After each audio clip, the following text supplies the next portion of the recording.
श्री शिवाय नमस्तुभ्यम, हर हर महादेव। कैसे हैं आप सब? देखिए, आज का यह वीडियो बहुत ही खास होने वाला है। आप सभी लोग जानते हैं कि 1 सितंबर 2024 यानी कि रविवार के दिन मासिक शिवरात्रि तिथि पड़ रही है। और दोस्तों, कहा जाता है कि मासिक शिवरात्रि का दिन भोले बाबा और माता पार्वती का होता है और इस दिन किया गया 5 कनेर के फूल वाला उपाय कभी भी विफल नहीं जाता है। भगवान शिव को कनेर का फूल चढ़ाया जाता है। प्रदोष और सोमवार को छोड़कर कभी भी आप कनेर का फूल भगवान शिव को चढ़ा सकते हैं। कनेर का फूल चढ़ाने से सभी तरह के सुखों की प्राप्ति होती है। भोलेनाथ शीघ्र प्रसन्न होते हैं। कनेर का फूल एक ऐसा फूल है, जब आप भगवान शिव पर कनेर के फूल अर्पित करते हैं तो इससे धन वैभव बढ़ता है, साथ ही घर से दरिद्रता का नाश होता है, गरीबी पास में बिल्कुल नहीं आती है, कर्ज से मुक्ति मिलती है और धन हमेशा घर में आता रहता है। तो आज 1 सितंबर रविवार के दिन कनेर के फूल का उपाय आज जरूर कीजिएगा। कहते हैं कनेर का फूल भगवान शिव और विष्णु को अति प्रिय माना जाता है, जो सुख समृद्धि का प्रतीक है। कुछ लोगों ने इस उपाय को पहले भी किया होगा, लेकिन आज रविवार के दिन इस उपाय को भगवान शिव के मंदिर में जाकर जरूर कीजिएगा। आज हम आपको बहुत अच्छे से समझाने वाले हैं। इस वीडियो को देखने के बाद इस उपाय को समझने के लिए आपको कोई और वीडियो को देखने की जरूरत नहीं पड़ेगी। तो चलिए दोस्तों, उपाय को शुरू करते हैं।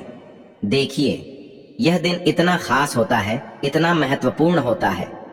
देखा गया है कभी कभी बड़े बड़े पूजा पाठ अनुष्ठान से जो मनोकामना पूर्ण नहीं होते, 1 सितंबर 2024 रविवार मासिक शिवरात्रि के दिन एक छोटे से उपाय करने से ही आपकी मनोकामना पूर्ण हो जाती है। और बहुत सारे लोगों ने इस उपाय को किया भी है और उनको इस उपाय को करने का फल भी जरूर मिला है। अगर आप लोग भी इस उपाय को मासिक शिवरात्रि के करना चाहते हैं तो आप इस उपाय को पहले अच्छे से समझ लेना, सुन लेना, उसके बाद करना। आपको इस उपाय का फल जरूर मिलेगा। और इस उपाय को कर लेने से आपके घर में चाहे किसी भी प्रकार की दुख और समस्या क्यों ना चल रही हो, चाहे आपको उसका कारण भी नहीं पता है कि भाई यह समस्या किस कारण से चल रही है, उसका कुछ भी कारण हो सकता है, जैसे पितर दोष हो सकता है या किसी भी तरह का मंगल दोष भी हो सकता है, और भी बहुत तरह के दोष होते हैं, कुछ भी हो सकता है। पर आपको इस उपाय को करने के लिए आपको अपने दोष को पता लगाने की भी जरूरत नहीं है। बस रविवार मासिक शिवरात्रि के दिन आपको इस 5 कनेर के फूल वाले उपाय को आप लोगों को कर लेना है। यह एक ऐसा उपाय है को अगर किसी विशेष दिन पर किया जाए तो भाई उस विशेष दिन का जो है वह तो हमें मिलता ही मिलता है। पर हमने उस दिन पर इस कनेर के फूल वाले उपाय को किया है तो हमें उससे भी बड़ा फल मिलता है, और फल बहुत जल्दी मिलता है, क्योंकि आप इस उपाय को बहुत ही बड़े और विशेष दिन पर कर रहे हो। क्योंकि दोस्तों, 1 सितंबर 2024 यानी कि रविवार के दिन मासिक शिवरात्रि तिथि का बहुत ही ज्यादा बड़ा महत्व होता है। इसीलिए दोस्तों, आज की इस वीडियो में हम आप लोगों को 5 कनेर के फूल वाला उपाय समझाएंगे, जिस उपाय को करने से अगर आपकी किसी भी प्रकार की मनोकामना है, किसी भी प्रकार की परेशानी है, सबसे ज्यादा समस्याएं आपके जीवन में ही हैं। अगर आपको धन प्राप्ति नहीं हो पा रहा है, रुपए पैसे की आपके घर में लगातार दिक्कत परेशानियां चलती चली आ रही है, आपका व्यापार, आपकी नौकरी अगर अच्छे से नहीं चल रहे हैं, जिसकी वजह से घर में लगातार आर्थिक समस्याएं बनी रहती हैं, घर का कोई ना कोई सदस्य अगर बीमार रहता है, आपस में एक दूसरे से लड़ाई झगड़ा होता रहता है, किसी की अगर बनती नहीं है, तो पूज्य गुरु जी ने कहा है कि जब आपके जीवन में ऐसी परिस्थितियां आ जाएं कि आप एक एक रुपए खर्च करने से पहले कई कई बार सोचने लगे हो, आपको धन प्राप्ति अगर नहीं हो पा रहा हो, तो आपको सिर्फ और सिर्फ 5 कनेर के फूल से एक ऐसा विशेष उपाय करना है जो आपकी समस्याओं को तुरंत समाप्त कर देगा। वीडियो शुरू करने से पहले आपसे एक प्रार्थना है कि अगर आप मेरे चैनल पर पहली बार आए हैं तो अगर आप भी महादेव के सच्चे भक्त हैं तो वीडियो को लाइक और चैनल को सब्सक्राइब जरूर कर ले और कमेंट बॉक्स में लिखे हर हर महादेव। अब दोस्तों, इस कनेर के फूल वाले उपाय को हमें करना कहाँ पर है? देखो, इस उपाय को हमें घर पर ही करना है। बहुत सारे लोग प्रश्न करते हैं हर एक उपाय को करते समय, क्या हम इस उपाय को घर पर या मंदिर में कर सकते हैं? देखो, तो इस वाले उपाय को आप मंदिर पर करोगे तो अच्छा रहेगा। घर में नहीं करना है इस वाले उपाय को, उसके बाद में दोस्तों जो अगला प्रश्न निकल कर आता है वो यह आता है इस उपाय को लेकर कि आखिर इस उपाय को हमें किस समय करना है, सुबह के समय करना है कि शाम के समय करना है। तो देखो इस वाले उपाय को आप लोग सुबह के समय भी कर सकते हो और शाम के समय प्रदोष काल में भी कर सकते हो। अब अगर आप पूछो कि भाई साहब सबसे उत्तम समय कौन सा रहेगा इस 5 कनेर के फूल वाले उपाय को करने का, तो हम आपसे बस यही कहेंगे कि इस उपाय को आप शाम के समय करेंगे तो ज्यादा बेहतर होगा, क्योंकि शिवरात्रि के दिन है और इस दिन प्रदोष काल के बहुत महत्व होता है। बाकी अगर सुबह के समय भी करेंगे तो भी अच्छा होगा, उसमें कोई भी दिक्कत वाली बात नहीं है। तो अब दोस्तों जो अगली सबसे बड़ी और महत्वपूर्ण बात आती है वो ये आती है कि सुबह अगर हम उपाय को करेंगे तो हमें कितने बजे से लेकर कितने बजे तक के बीच में करना है, और शाम के समय प्रदोष काल में करेंगे तो हमें कितने बजे से लेकर कितने बजे के बीच में करना है। तो देखो सुबह जितनी जल्दी हो सके आप उपाय को करने की कोशिश करना। बाकी अगर किसी कारणवश लेट भी हो जाओ, थोड़ी देर भी हो जाए, तो 10 या 11 बजे तक भी आप उपाय कर लेना, पर 12 बजे से ज्यादा देरी ना हो, ठीक है? इस बात का ध्यान रखना। उसके बाद में दोस्तों अगर शाम के समय प्रदोष काल की बात करें, प्रदोष काल का जो समय है होता है वो शाम के 6 बजे से शुरू हो जाता है। मतलब शाम के 6 बजे से लेकर 7 बजे के बीच का जो समय होता है ये समय प्रदोष काल का समय होता है। पर अभी जो मौसम चल रहा है इस मौसम में जो है शाम बहुत देरी से होती है, तो आप इस उपाय को 7 या 8 बजे के बीच में भी कर सकते हो। मतलब शाम के 6 बजे से रात 8 बजे के बीच में आप कभी भी इस वाले उपाय को कर सकते हो, उसमें कोई भी दिक्कत वाली बात नहीं है। बस रविवार मासिक शिवरात्रि के दिन बस कोशिश करना कि समय के थोड़ा मतलब अंतर्गत ही कर लो, पर किसी कारणवश अगर ना कर पाओ तो फिर आप थोड़ा देरी से भी कर सकते हो। आपको उपाय का फल जरूर मिलेगा, क्योंकि भगवान शिव उस दिन बहुत ज्यादा प्रसन्न होते हैं सभी भक्त गणों से जो उनको प्रसन्न करते हैं। तो अब हम यहाँ पर समझते हैं उपाय कैसे करना है। सबसे पहली चीज दोस्तों, ये जो उपाय है ये 5 कनेर के फूल वाला उपाय है। तो सीधी सी बात है, इस उपाय में हमें 5 कनेर के फूल तो लेने ही लेने पड़ेंगे। अब यहाँ पर एक सबसे बड़ी गलती होती है जो कि आप उपाय में करते हो और आपको पता भी नहीं लगता है, जो कि हम आपको बताते हैं। देखिए जो आप 5 कनेर के फूल लेकर आओगे, सबसे पहले तो कनेर का फूल आप लोगों को पता होगा कि कैसा होता है। हम आपको जब भी बता देते हैं कनेर के फूल वो होते हैं जो कि पीले कलर के होते हैं। कनेर के फूल लेकर आने हैं। ये कनेर के फूल आप लोगों को बहुत आसानी से मिल जाते हैं, बस आपको इसका पेड़ ढूंढना होता है और बहुत सारे फूल उसमें लगे हुए होते हैं, कुछ भी कमी नहीं होती है। बस दोस्तों आपको यहाँ पर ध्यान इस बात का रखना है कि अगर ये 5 कनेर के फूल जो है मतलब कनेर के फूल का पेड़ जो है कहीं बाहर लगा हुआ है, वो किसी के अंडर में नहीं लगा हुआ है, किसी का वो पेड़ नहीं है, तो आप बिना पूछे ही वहां से कनेर के फूल तोड़कर ला सकते हो।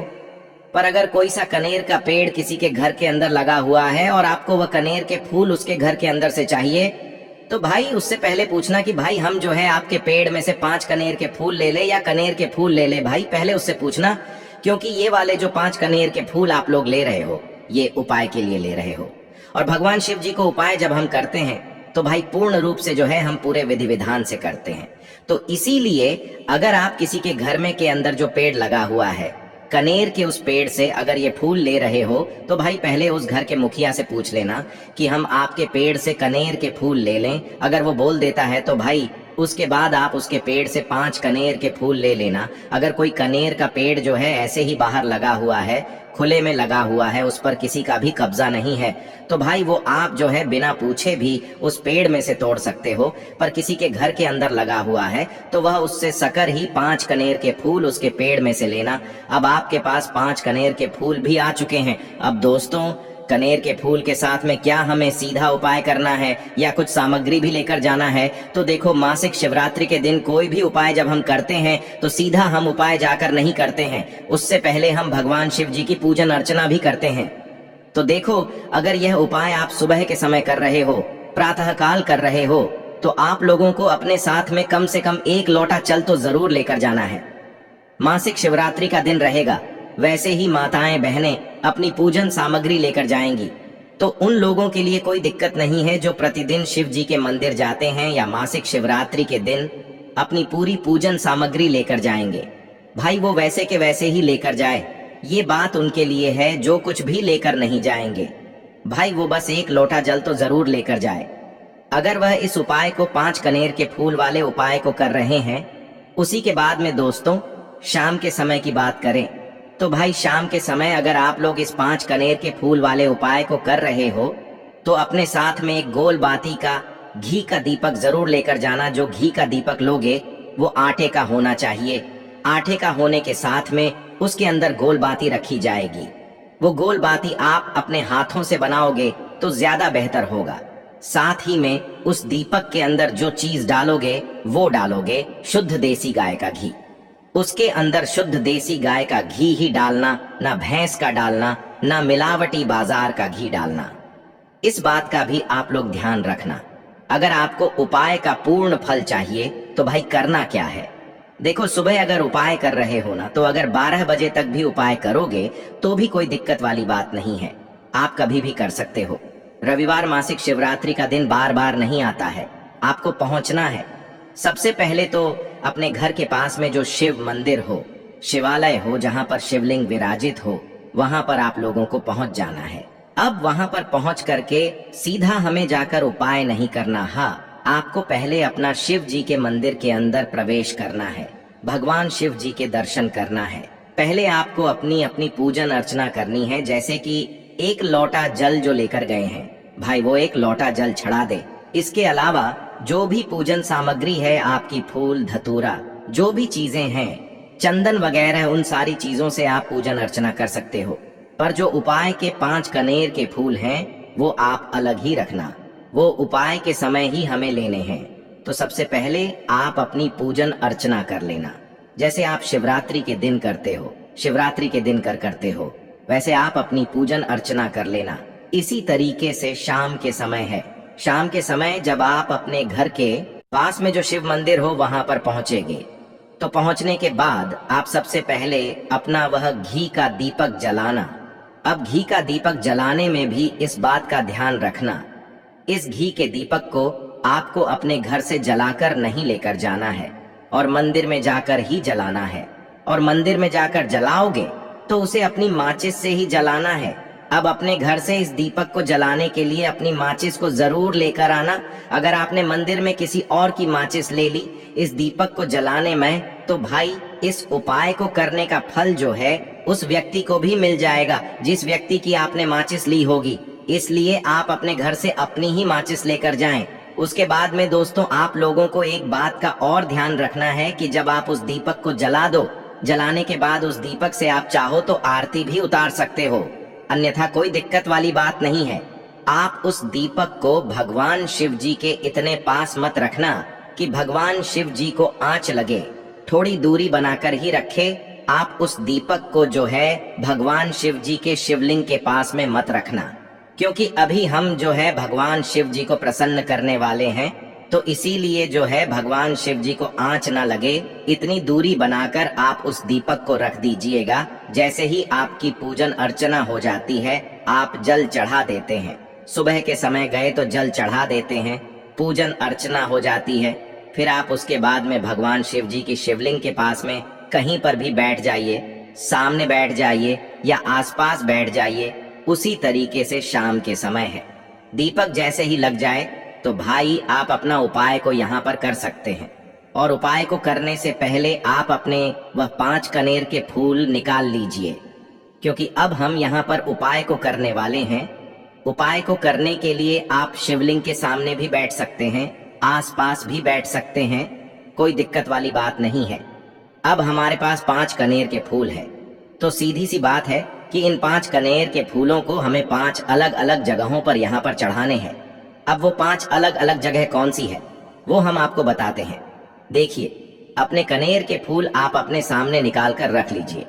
अब 5 कनेर के फूल में से सबसे पहला वाला कनेर का फूल आप लोग उठाइए और पहले वाले कनेर के फूल आपको कहाँ पर चढ़ाना है, वो आपको चढ़ाना है भगवान शिव जी की शिवलिंग के ऊपर जो गणेश जी वाला स्थान होता है वहां पर। अब भगवान शिव जी के शिवलिंग के ऊपर गणेश जी वाला स्थान कहाँ पर होता है? भगवान शिव जी की शिवलिंग होती है, शिवलिंग की जलाधारी होती है।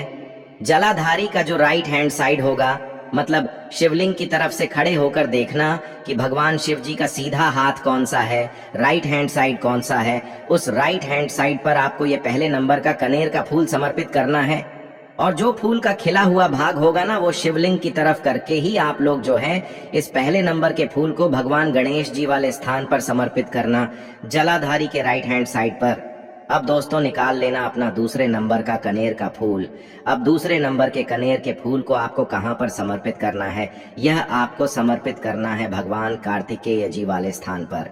अब गणेश जी वाला स्थान राइट हैंड साइड पर होता है, तो कार्तिकेय जी वाला स्थान लेफ्ट हैंड साइड पे होता है, जलाधारी के ऊपर है। तो जलाधारी के ऊपर जो लेफ्ट हैंड साइड का जो हिस्सा है, वहां पर कार्तिकेय का स्थान है। तो इस दूसरे नंबर के फूल को आप वहां मतलब वहां पर समर्पित कर देना और भगवान से प्रार्थना कर लेना, और फूल का खिला हुआ भाग शिवलिंग की तरफ ही होना चाहिए। अब बात आती है तीसरे कनेर के फूल की। तो तीसरे कनेर के फूल को भी आपको लेना है, और इस तीसरे कनेर के फूल को आपको माता अशोक सुंदरी वाले स्थान पर समर्पित करना है। अब ये माता अशोक सुंदरी का स्थान कहाँ पर होता है? दोस्तों ये जो स्थान होता है, ये जलाधारी के बिल्कुल बीचों बीच में होता है। आपने पहला फूल भगवान गणेश जी वाले स्थान पर चढ़ाया, दूसरा फूल कार्तिकेय जी वाले स्थान पर चढ़ाया, अब ये तीसरा फूल जो है इन दोनों फूलों के बीचों बीच चढ़ेगा। मतलब जहाँ पर माता अशोक सुंदरी जी का स्थान होता है, खिला हुआ भाग शिवलिंग की तरफ करके ही जो है इस तीसरे नंबर के फूल को आप समर्पित कर देना माता अशोक सुंदरी वाले स्थान पर। अब बात आती है चौथे नंबर के फूल की। तो दोस्तों जो चौथे नंबर का फूल होगा, ये आप लोगों को कहां पर समर्पित करना है? ये आप लोगों को समर्पित करना है भगवान शिव जी की शिवलिंग के ऊपर जो एक पात्र टंगा हुआ होता है, जिससे बूंद बूंद करके जल टपकता है, जिसके अंदर शिव जी की 5 बेटियों का स्थान होता है, जया, विषहरा, श्यामली, बारी, दोतली और देव। उस पात्र के अंदर जो है आप लोगों को क्या करना है? ये चौथे नंबर के फूल को समर्पित करना है। अगर किसी कारणवश आपका वह पात्र जो है शिवलिंग के ऊपर जो पात्र टंगा होता है, जिससे बूंद बूंद करके जल टपकता है, अगर वह पात्र उपस्थित ना हो, तो फिर आपको क्या करना है कि शिव जी की 5 बेटियों का नाम लेकर, जया, विषहरा, श्यामली, बारी, दोतली और देव का नाम लेकर जो है इस चौथे नंबर के फूल को आपको जलाधारी के ऊपर ही कटी शिवलिंग का जो कटी भाग होता है, मतलब जलाधारी के ऊपर ही जो भाग होता है, वहां पर समर्पित कर देना है इस चौथे नंबर के फूल को। उसके बाद में दोस्तों बात करते हैं आखिरी नंबर के 5वें नंबर के फूल को, जो कि आखिरी फूल है हमारा। इस 5वें नंबर के फूल का आपको क्या करना है? अगर आपके मतलब जिस मंदिर में आप गए हो वहां पर अगर त्रिशूल लगा हुआ है, तो भाई त्रिशूल का एक मध्य भाग होगा, जहां से वो त्रिशूल के 3 भाग निकले हुए होंगे। तो आपको वो त्रिशूल का एक मध्य भाग देख लेना है। उस मध्य भाग पर आपको इस 5वें नंबर के कनेर के फूल को छुआना है, स्पर्श कराना है, और स्पर्श कराने के बाद इस 5वें नंबर के फूल को आपको क्या करना है? भगवान शिव जी की शिवलिंग के ऊपर समर्पित कर देना है। अब दोस्तों अगर वह जो त्रिशूल भी ना हो, तो आपके मंदिर में उपस्थित ना हो, तो आप सीधा सीधा ये जो 5वें नंबर का कनेर का फूल है या भगवान शिव जी की शिवलिंग के ऊपर समर्पित कर देना। बस ध्यान इस बात का रखना कि जो खिला हुआ भाग है फूल का, वो सामने की तरफ होना चाहिए, जलाधारी की तरफ होना चाहिए, और डंडी का जो भाग है वो शिवलिंग के पीछे की तरफ होना चाहिए फूल का। तो इस बात का आप लोगों को ध्यान रखना है। जैसे ही आप लोग को ये 5 फूल समर्पित कर देते हैं, तो वहीं पर भगवान शिव जी के शिवलिंग के पास में बैठकर जो है हाथ जोड़कर विनती कर अपनी वह मनोकामना बोलना। जिस मनोकामना के लिए आप लोग यह वाला उपाय कर रहे हो, अपनी वह दुख और समस्या बोलना जिसके लिए आप लोग अपना ये वाला उपाय कर रहे हो। अपनी किसी भी एक मनोकामना के लिए ये वाला उपाय करना। 2-3 मनोकामना एक साथ मत बोलना, कोई भी एक मनोकामना बोल देना अपने 5वें नंबर के फूल को चढ़ाने के बाद, और चढ़ा दो तो भाई 2 मिनट भगवान का जाप करना और अपने घर चले जाना है। पूज्य गुरु जी कहते हैं कि जो भी व्यक्ति इस प्रकार से ये उपाय कर लेता है, उसकी सभी मनोकामनाएं पूरी हो जाती हैं। आप इस उपाय को शिवरात्रि के दिन जरूर करें। सभी भाई और बहनों को यह उपाय का जरूर करना है। मिलते हैं एक नए वीडियो के साथ। श्री शिवाय नमस्तुभ्यं। हर हर महादेव। जय महाकाल।